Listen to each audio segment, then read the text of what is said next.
Sorry. I've never,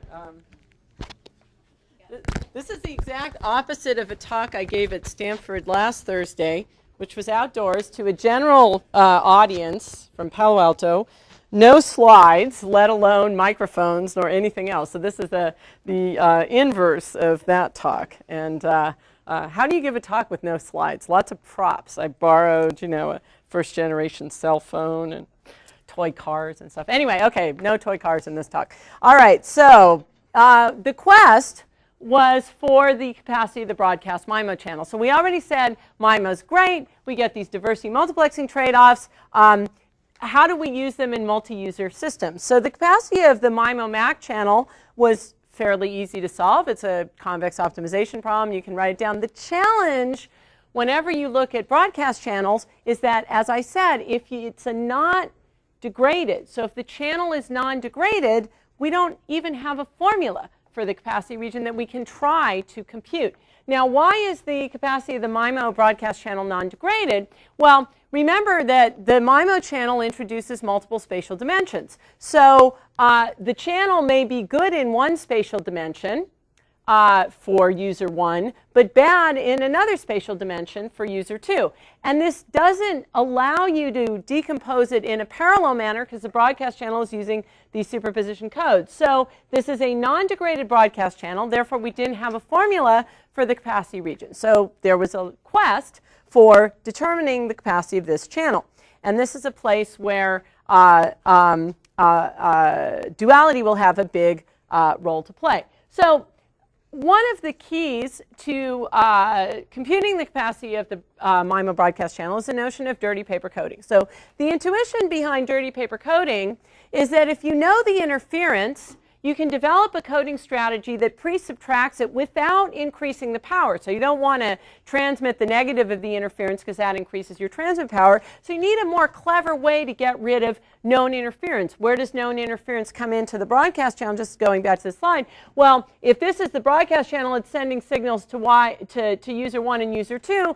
User 2 signal interferes with user 1. User 1 signal interferes with user 2. But that interference is known at the transmitter. So we have this notion of known interference. The basic premise of dirty paper coding, which was developed not for wireless channels but for source coding problem, is that if the interference is known at the transmitter, the channel capacity is the same as if there's no interference. And the idea intuitively is this notion of distributing your code words in such a way that you actually use the dirt or the interference to make your code words easier to discern. So the idea is that if you have a clean channel, you just send black ink on white paper and you can read it perfectly. Now, what if you've got this channel with dirt or with interference? Well, if you sent the same black code words, they wouldn't show up very well. But if you send, actually, this should be white. Sorry, my animation isn't working. So pretend that's white. Okay, so if you sent white code words and you kind of distributed it with respect to where the interference was, then you'd be able to read it just fine.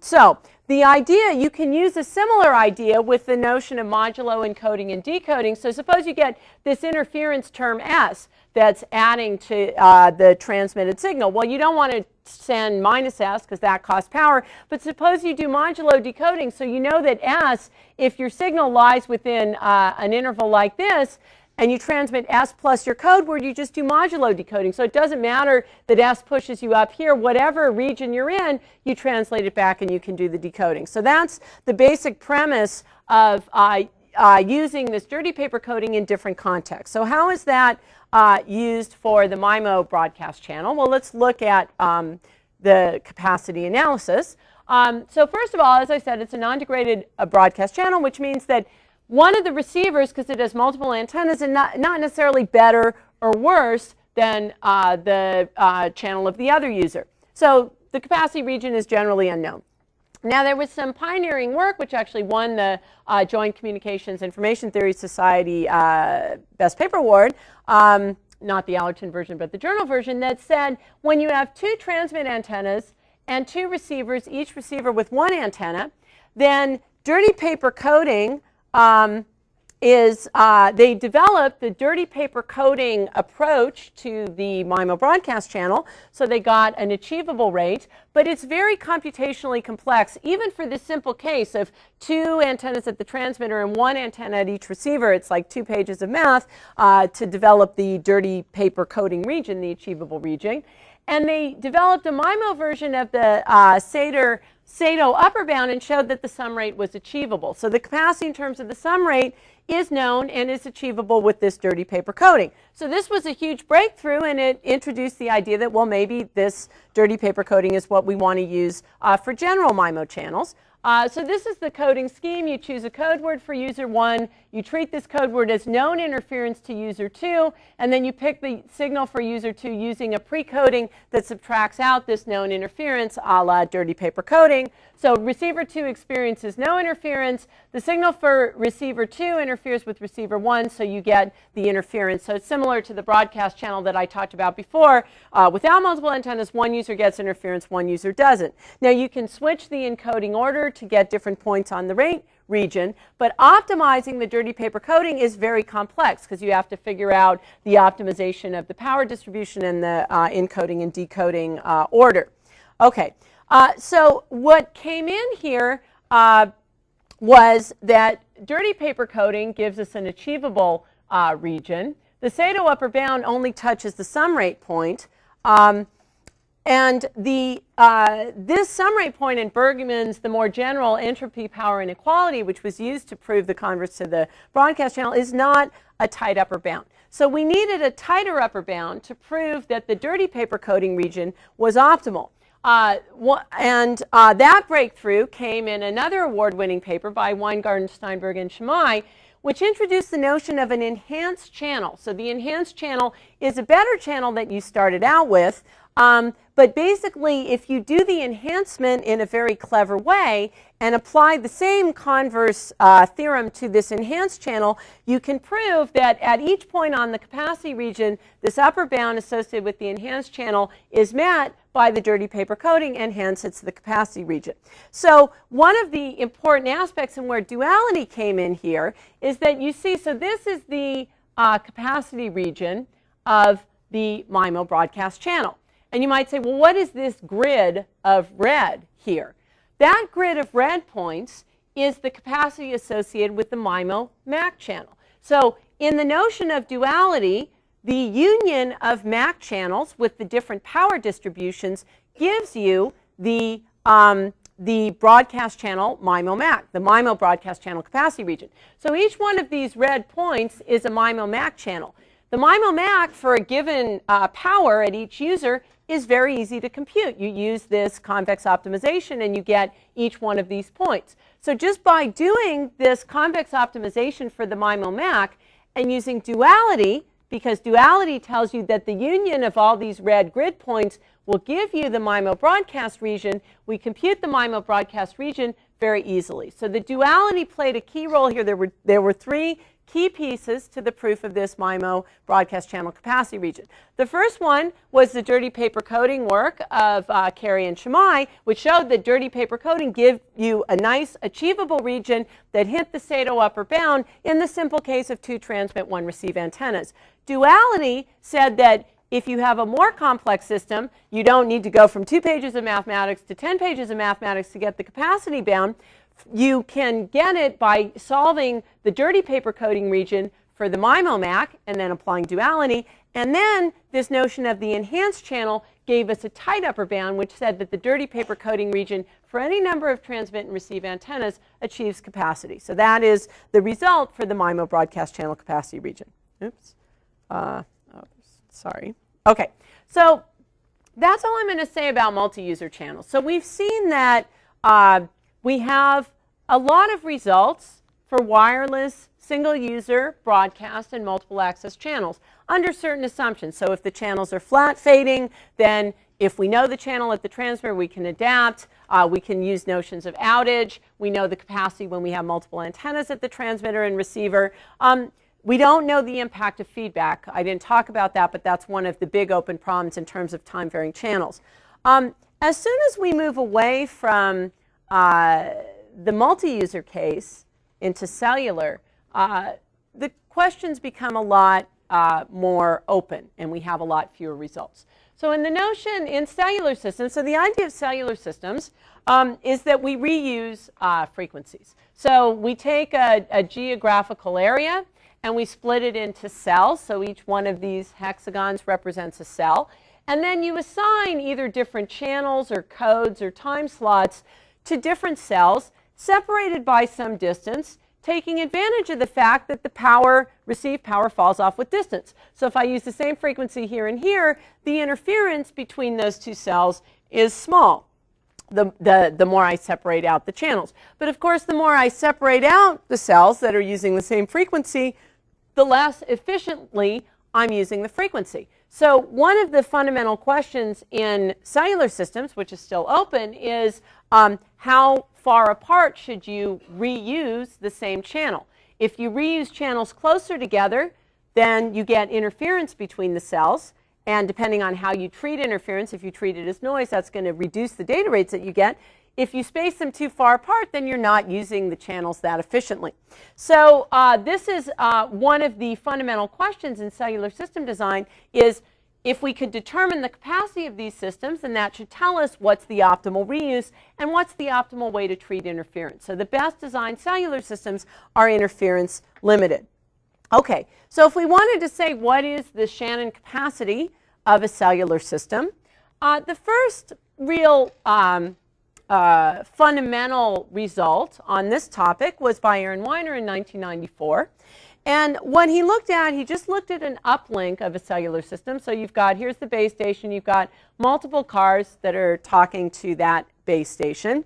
And he assumed that the received signal is the sum of the signals that are transmitted from the mobiles within a cell. And then, of course, you're getting interference from outside the cell. So he's assuming he's using the same frequency in every cell, which is what you do in CDMA, and that there's some alpha propagation coefficient that's multiplied by the signals coming from outside the cell. So within the cell, you get the sum of the signals, and from outside the cell, the interference is reduced by a factor of alpha. So this is a very simple model. Even for this simple model, it's not so easy to determine what's going on. Now, one of the important things to note about this model is that you're not necessarily treating interference as noise. And this is one of the, I think, biggest open questions in both cellular systems and ad hoc networks is how do you treat interference? You shouldn't treat it as noise because you know something about its structure. We've seen in the multiple access and the broadcast channels that you don't treat interference as noise, you decode it. So how does that work in these more complex systems? That's a basically mostly open question. Okay, so looking at a linear cell, so now instead of having a two-dimensional set of cells, you have a one-dimensional linear array of cells. The capacity, of course, is going to be a function of alpha, of the attenuation of the interference coming in. The model is that you've got k transmitters per cell and a power p at each transmitter, and you assume optimal joint processing at the base station. The base station is not treating the interference as noise. It's jointly processing all of the signals that it gets in. And based on that model, this is the capacity result that, that Weiner derived. So again, the capacity, it looks similar to the formulas that we've seen before. So it's a log of 1 plus a signal to noise ratio type term that depends on alpha, and you're integrating over this theta, which ranges from 0 to 1. He also looked at suboptimal techniques, like you can treat the interference as noise and do a minimum mean squared error, or you can do TDMA. So you assign orthogonal dimensions to each user. We already know that TDMA is suboptimal for the broadcast channel and the MAC, so there's no reason to believe that TDMA is going to be optimal in a cellular system. So he compared the capacity of the formula that he derived to these other types of techniques, CDMA and TDMA, and basically, so the capacity is always better than when you treat the interference as noise, or even when you do the time division technique. And in particular, when you treat interference as noise, as alpha gets bigger, so remember, alpha is how much you're attenuating the interference. if you're getting a lot of interference from the neighboring cells, alpha is large, then basically treating interference as noise, your performance goes through the floor. So it's not the right thing to do if you have any significant interference. And you see, interestingly, that, that this C star of alpha has a local minimum at a value of alpha that's somewhere in the middle. Why is that? Well, when alpha is small, the interference doesn't hurt you very much. So it's okay to treat it as noise, or if you can't decode it perfectly, that's all right. As alpha gets large, the interference gets big, and it's actually easier to decode big interference and subtract it out. So the worst scenario for many multi-user systems, cellular systems and ad hoc networks, is when the interference is somewhere in between being very weak and very strong. When it's very weak, you can ignore it. When it's very strong, you can decode it. When it's in the middle is when it hurts you the most. And so that's what we see in terms of this intermediate bound here. And then he also compared the capacity here, this is the capacity, with the TDMA bound. So TDMA doesn't change with alpha because it's not affected by alpha. You're assigning orthogonal resources to the different cells, and therefore they don't interfere with each other. So clearly there's a lot to be gained by doing this optimal joint processing at the base station and not treating interference as noise. Okay, so that was kind of the first result. There's been many extensions of this to fading channels, to channels with intersymbol interference, backhaul where the base stations aren't necessarily connected by an infinite capacity link, so you need to take into account constraints on the backhaul in terms of the cooperation. And then there's also been some work looking at the downlink instead of the uplink. So there's many results on this. One piece of work that was done recently by a student of mine at Bell Laboratories was just having adjacent cells cooperate with each other in the downlink. And basically, if you have full cooperation, you get the Wiener result. If you just do adjacent base station cooperation, which is somewhat more practical, then you get a somewhat limited result. But you see that basically with the full cooperation, as the distance between the mobile and the base station gets bigger, which means, again, the interference is going down, then this cooperation gives you close to optimal. But at small distances, we still don't really know the right thing to do on the downlink with respect to this cooperation. Okay, another recent result that we have is putting relays into cellular systems. So there's actually been a lot of movement in the standards bodies to put relays into cellular systems, both for capacity increases as well as coverage improvements. So suppose that we have these two base stations which are talking to their mobiles, and we put a relay in the middle which can help forward information for both of the base stations. There's a couple interesting things about this result. So the relay can either decode the signal that it receives and then retransmit it, or it can just compress the signal it receives and send it out. It turns out that this is the green one here is decoding forward, and this is compressing forward. It turns out that lattice coding, a simple linear coding techniques, achieves close to the capacity upper bound. So actually, you don't need to do really sophisticated coding techniques. You can use simple nested lattice codes, and that approaches the upper bound on this system. One of the interesting things about this model is that it's talking about multicasting in a cellular system, and current cellular systems don't use multicasting. So there is no notion of multicasting in cellular. If everybody wants to see the latest Lady Gaga music video, they all download it individually, so you won't get any multicasting of data. And some of these capacity results on multicasting indicate that maybe that's not a good model for the cellular operators, that they should be looking at multicasting because we can achieve close to capacity. And of course, we know, given the data content today, that multicasting is a good model for the way a lot of people use their cell phones. Okay, so now I want to move on from cellular to ad hoc networks, because this is one of the biggest challenges and where most of the open problems lie.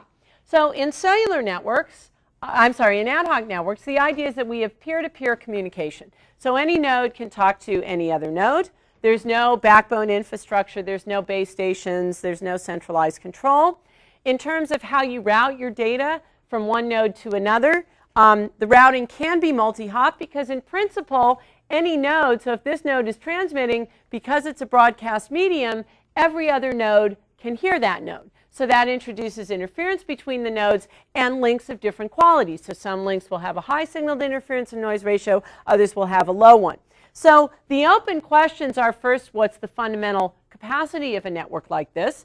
And then if we derive that, we would see things like what's the optimal way to do routing, because the capacity of an ad hoc network would also tell us what's the optimal routing strategy, what's the optimal relaying and cooperation strategy, along with how you allocate your resources. So if you have power and rate and spectrum associated with this network, if you derive the capacity, it would also tell you about optimal allocation of resources. So generally, we don't have the fundamental capacity of these networks, but if we did, it would answer a lot of questions that most of the protocols for doing routing and resource allocation are ad hoc.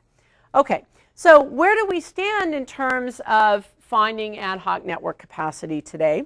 As I've talked about up until now, we have made a lot of progress in finding the Shannon capacity limits of single and multi-user channels. But little is known about these limits either for mobile wireless networks or even static wireless networks. So even with simple models of additive white Gaussian noise, we don't know the capacity in a lot of cases. There's been some recent results on scaling laws, which are very useful for determining a single point on the capacity region, not a single point, but how capacity scales with the number of nodes. But that doesn't tell us that much about the capacity region in terms of rates that different users can achieve. We also don't have separation theorems. I haven't talked too much about separation, but ad hoc network protocols are based on separation of the physical layer, the multiple access layer, the networking or routing layer, and the application layer. We don't have any capacity results which tell us that that kind of separation is optimal or what other separation might be optimal. And then there's other considerations in ad hoc network design that don't necessarily come into capacity calculations. Okay, so just to summarize in terms of where we are with results, for the most part, we know the capacity of the multiple access and broadcast channel, even when we have fading or outage or multiple antennas. For the relay channel, simple relay channel, additive white Gaussian noise, so I have a transmitter and receiver and one relay. As I mentioned at the beginning, we don't know the capacity. We have upper and lower bounds. We know the capacity in certain regimes like strong interference or very weak interference, but in general, the capacity is not known. We don't know the capacity of simple interference channels. So when we have an interferer that's interfering, or we have two transmitters and two receivers that are interfering with each other, the capacity of that channel is unknown in general. It's known in special regimes.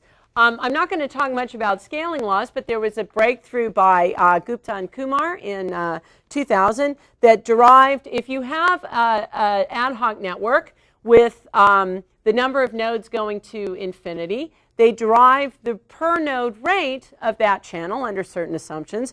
And it was kind of a pessimistic result because it basically said that the per node rate goes to 0. And intuitively, the reason for that is because these nodes in the middle of the network are going to spend all their time forwarding information for other nodes. And so effectively, their rate is going to go to 0. And because this is a scaling law, which is defining the average rate over all nodes, on average, the rate goes to 0 with 1 over square root of n. Now, you can improve those scaling laws by adding fading, by adding multiple antennas and other types of things, mobility. But generally, it doesn't tell you too much about designing the protocols or what the capacity region is for a finite number of nodes. So we don't really know when those scaling laws kick in. And then we have achievable rates, as I said, for some small networks in certain settings. So we don't have a lot of results to tell us about capacity region of ad hoc networks with more than a couple of nodes. One of the main issues in looking at the capacity of these networks is interference. Is it a good thing or a bad thing? So if we go back to the intuition that we have from broadcast channels and multiple access channels, we never treat interference as noise. We decode it and we subtract it out when we can. Okay? Now, in a network, it turns out that interference can be viewed in a different way. It can be viewed as a good thing that can help your performance by exploiting it through cooperation and cognition. And I'm going to talk about both of those ways of exploiting interference now. So let me start with notions of cooperation. All right, so I have a bunch of nodes. That's the picture I showed earlier. And if I want to think about cooperation of these nodes, one thing I can do is I can have nodes that are close to each other cooperate to form virtual MIMO transmitters, in this case, virtual MIMO relays, and virtual MIMO receivers. So the way that I'm exploiting interference in this setting is that the relay nodes are overhearing what's being transmitted here, and also the fact that these guys are close together means that they can talk to each other without causing a lot of interference to the nodes that are farther downstream. Okay? So one way that I can do cooperation is through virtual MIMO, and I've already said MIMO is great, you get these diversity multiplexing trade-offs and so forth. Now, another way to exploit interference is through something that we call generalized relaying. If you have multiple sources here, one source can overhear the other and help to relay that signal.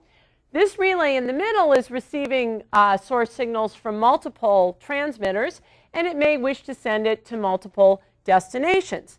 And the relay can either forward the message or it can forward the interference, or both. Now, why would I want to forward interference? Well, remember, strong interference is good because you can subtract it out.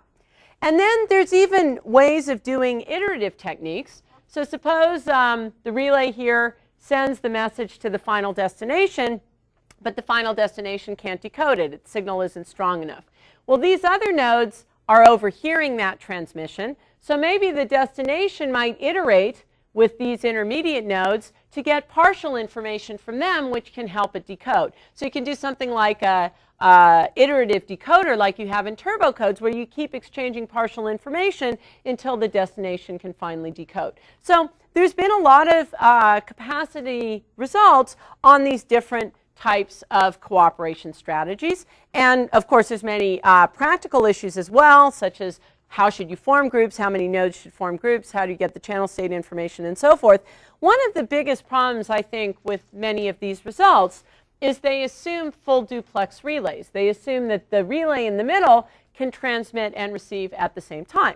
And that's not possible. If you've ever built a radio, the problem is that the signal that is being transmitted out leaks into the front end of the receiver and basically saturates the A to D converter. So we don't yet have nodes that can do full duplex. I'm talking to my hardware friends at Stanford to see if there may be a way around that. But for now, we only have half duplex relays. Nevertheless, all these capacity results assume full duplex because it's easier, basically. And you can come up with more interesting coding schemes when you can transmit and receive simultaneously.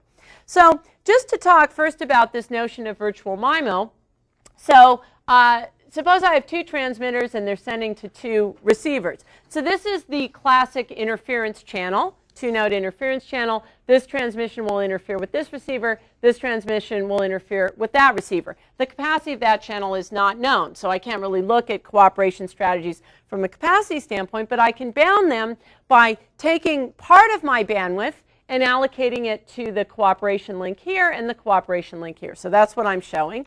And basically, if you had infinite gain on those cooperation channels, so if G was infinity here and here, you would have a 2x2 MIMO system. We know the capacity of a 2x2 MIMO system, and it's this upper bound up here. If you do this cooperation just on the transmit side, then you would get the capacity of the two transmitter MIMO broadcast channel, which is this dashed line here. And what you see is that transmit cooperation only, which is the green line, approaches that MIMO broadcast channel upper bound as the gain G goes to infinity. So basically, we know the right thing to do on the transmit side when we have cooperation is dirty paper coding, because that achieves the capacity. The problem is on the receive side. So the question is, how should these receivers cooperate? They can act as relays, because this is the relay channel, or they can act as a virtual MIMO receiver. And it's not clear what the right thing to do is. And so basically what happens is if you do receiver cooperation only, this purple line, you actually do worse than time division for a large number of gains, and you never approach the capacity region of doing transmitter cooperation only. The black line here is what you get if you do both transmit and receiver cooperation. And you might say, well, why is that worse than doing transmit cooperation only? The reason is because you need some resources on this side for the receiver cooperation, and we're not able to exploit them very well. We just don't really know how to do receiver cooperation, and I think that's because, again, we don't know what the capacity of the relay channel is. The relay channel, in principle, is receiver cooperation between the relay and the receiver, and we don't know the capacity of that. Okay, now one of our recent results, which I think is kind of interesting, and just as advice to graduate students, so the relay channel, take out TX2 and RX2. So you just have one transmitter, one relay, and one receiver. That's been an open problem for 30, 40 years. So if you go and work on it, maybe you'll get some results, but there's been some great minds working on it. So when you have a problem that a lot of people have worked on and have not made a lot of progress, change the problem. So that's what we did here. Is we said, okay, let's change the problem and add in a new transmitter and receiver. Okay? So now we have two transmitters, two receivers, and a relay in the middle.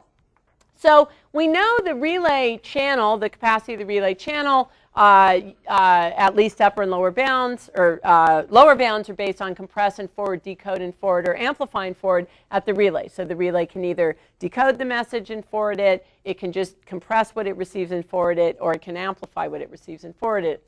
So in all cases, for just a single transmitter, the relay is forwarding the message.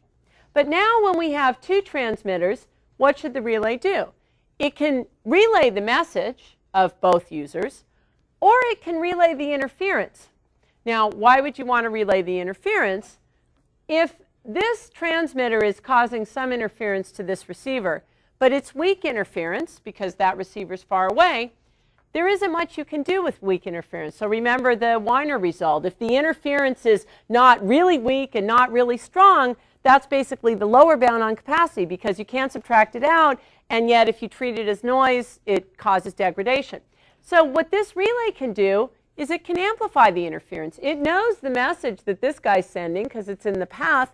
It can amplify the interference at the receiver, put it into the strong interference regime, for which we know the relay channel capacity, and the optimal thing to do is subtract out the interference. So the question is, how does that help? Is it good to forward both the interference and the message? Well, so for this setup, there's no link from the relay to this destination.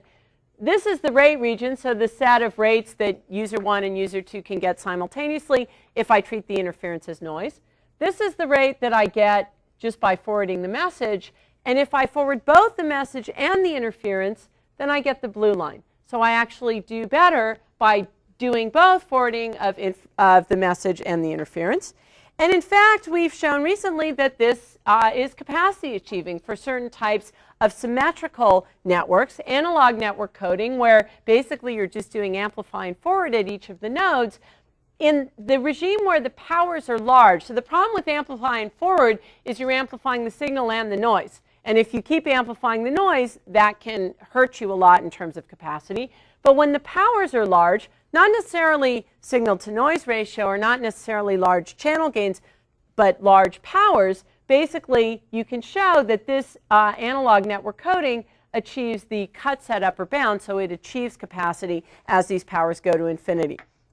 Okay, now another thing that has been looked at in this network is in the MIMO case, there's actually another dimension, another trade-off that you can take advantage of when you have interference with MIMO, and that's interference cancellation. So basically, I talked about the diversity multiplexing trade-off on a single hop. Now, what happens when you have a multi-hop network with interference? So now each of the antennas can be used to null out interference, or in terms of the diversity multiplexing gain on each of the hops. So you can cancel interferes, and what we've shown recently is that the diversity multiplexing trade-off on the end-to-end system is dominated by the worst case diversity multiplexing trade-off, or the diversity multiplexing trade-off on the worst case hop.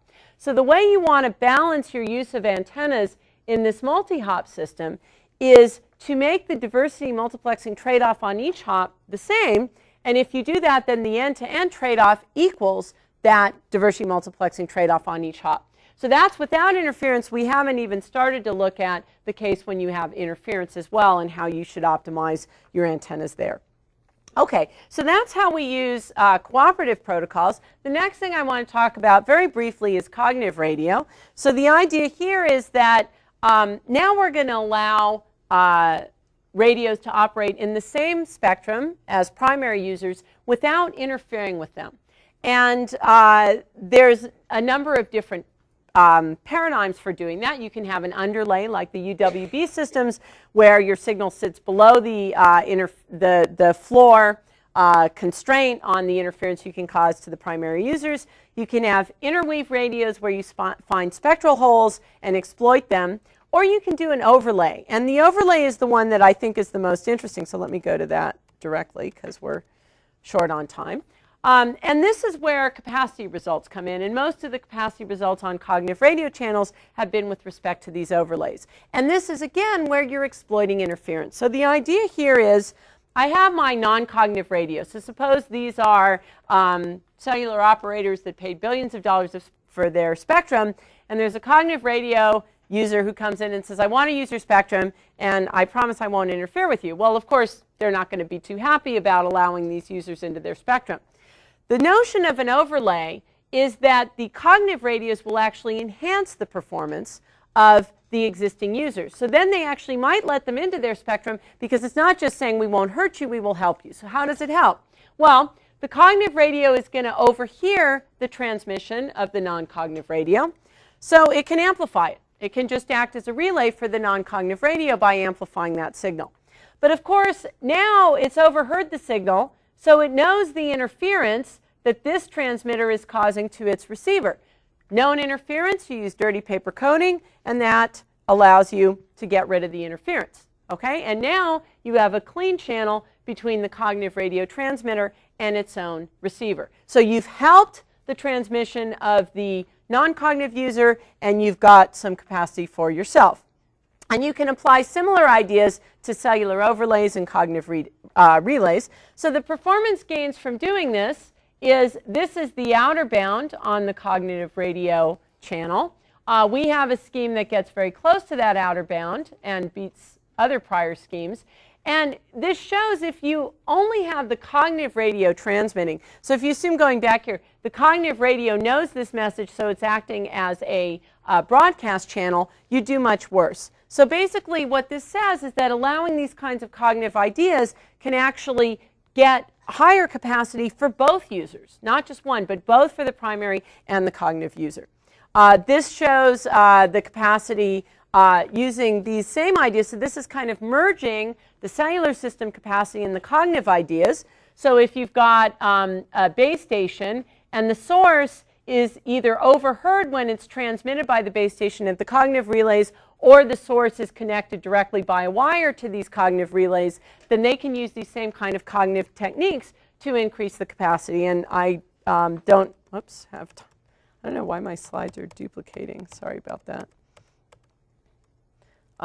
Okay, so the last thing I want to describe is the capacity region really all we need to design networks? So the capacity region gives me this n-dimensional region of rates, but based on the notion of coding over infinite block lengths, it doesn't tell me anything about delay. So if I have a hard delay constraint, capacity doesn't help me know what rates I can achieve subject to that hard delay constraint.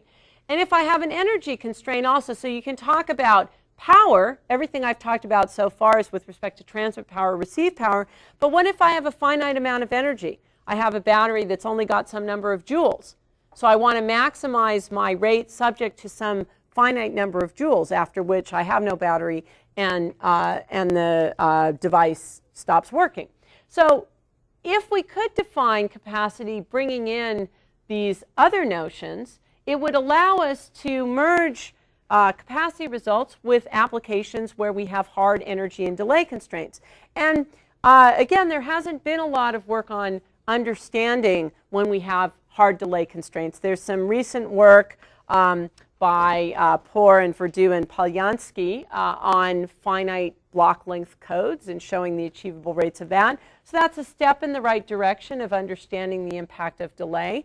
But we still have a long way to go in terms of multi-user systems and networks bringing in notions of delay. And energy, there hasn't really been, there's notions of energy per bit and minimum energy per bit, but all of those results still assume an infinite energy source. So it's still based on the notion of not having a finite number of joules to transmit.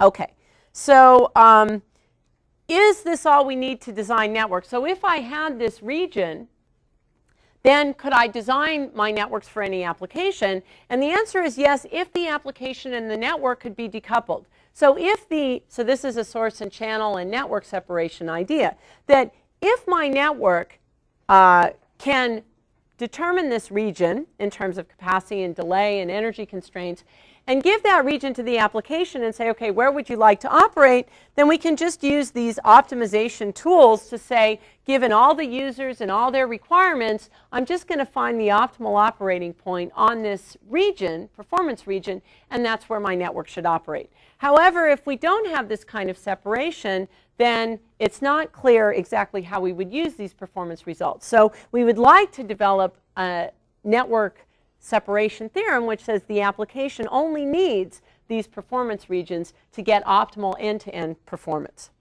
Okay, so in terms of ending up with some capacity questions, one of the challenges in terms of network capacity is how do we parameterize this capacity region? So is it based on power and bandwidth?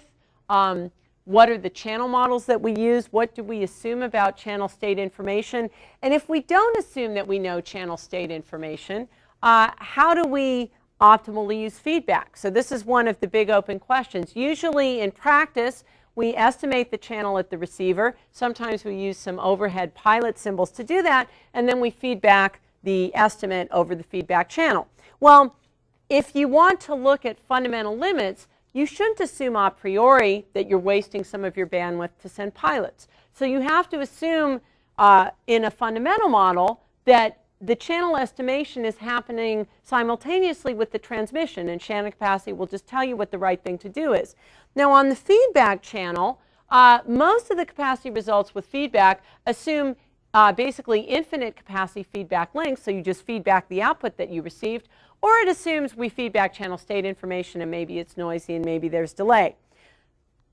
That doesn't tell us what the optimal use of real feedback channels would be when you have a rate constraint on the feedback channel, when you have a delay constraint on the feedback channel. And so these are all completely open questions.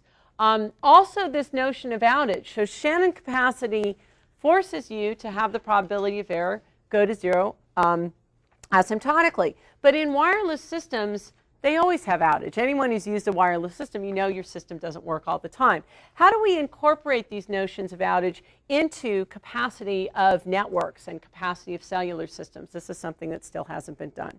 So when I think about the open questions for network capacity, Shannon's defining capacity in terms of asymptotically small error and infinite delay was highly enabling, and it's allowed us to make tremendous progress in terms of the capacity of wireless channels, single user and multi-user. But in networks, we're still really in the infancy of developing these results. And in part, it's because of this delay issue, because most of the networking results has queuing delay and these other kinds of delays, and that's caused kind of an unconsummated union between networks and information theory. So is there an alternative to Shannon?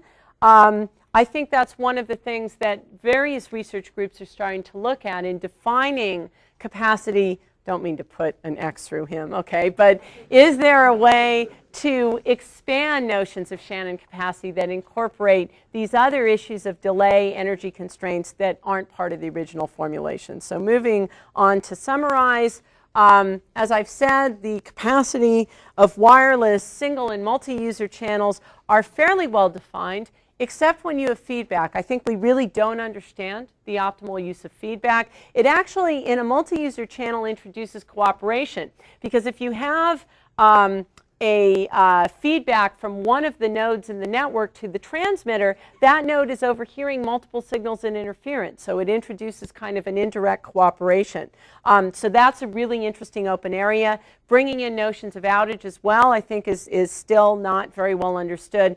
And energy constraints for sensor networks and other types of device-to-device communication where you truly have a hard limit in energy, I don't think there's been any capacity results yet.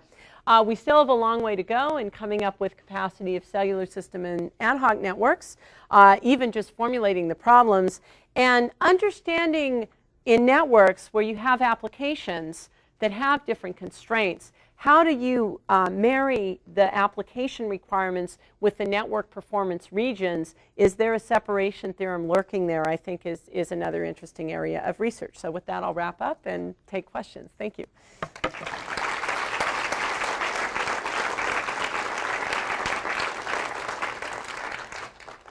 So we have used up our official time, but I think we should take a few questions from the floor, and then I encourage those of you who have questions that you want to ask outside of that time to find Andrea. She'll be here until Saturday morning. So your hand went up first. Okay, yeah.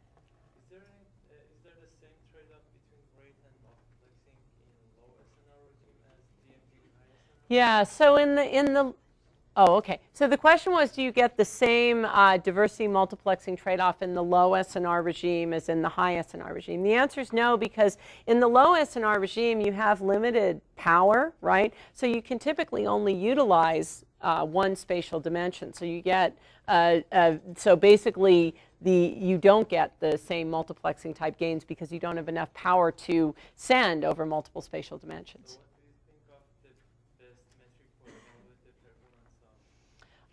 In the low SNR regime, your antennas are basically collecting energy. So it's basically going to be capacity with the collection of that energy. What's the rate that you can get through? There's no point in trying to use more than one spatial dimension, basically. Yeah, actually, this result about the duality between MAC and broadcast, it's quite an amazing result. I'm curious why they are dual, like the MAC is dual to the broadcast, only to the degraded broadcast channel, and how would you generalize it to, like, let's say, 3-user case, and what does the degraded? Yeah, so when you go beyond 2 users in the broadcast channel, first of all, it gets somewhat complicated in terms of what do you mean by common rate? Is there a common rate that you're going to apply? But generally, the duality the duality applies for more than 2 users. So it's the same idea. And remember that so if you have 3 users, you can still have degraded. They're just degraded now. You have 1 user that is better than the second, then. So the notions of degradedness still applies no matter how many users that you have. And for an N user degraded broadcast channel, we know the capacity region of that. So there's no problem with that. When you get to the MIMO, again, you have to use the MAC where we know the MIMO MAC capacity region and map that to the broadcast channel through duality. So there's no problem with the mapping of degradedness for more than 2 users.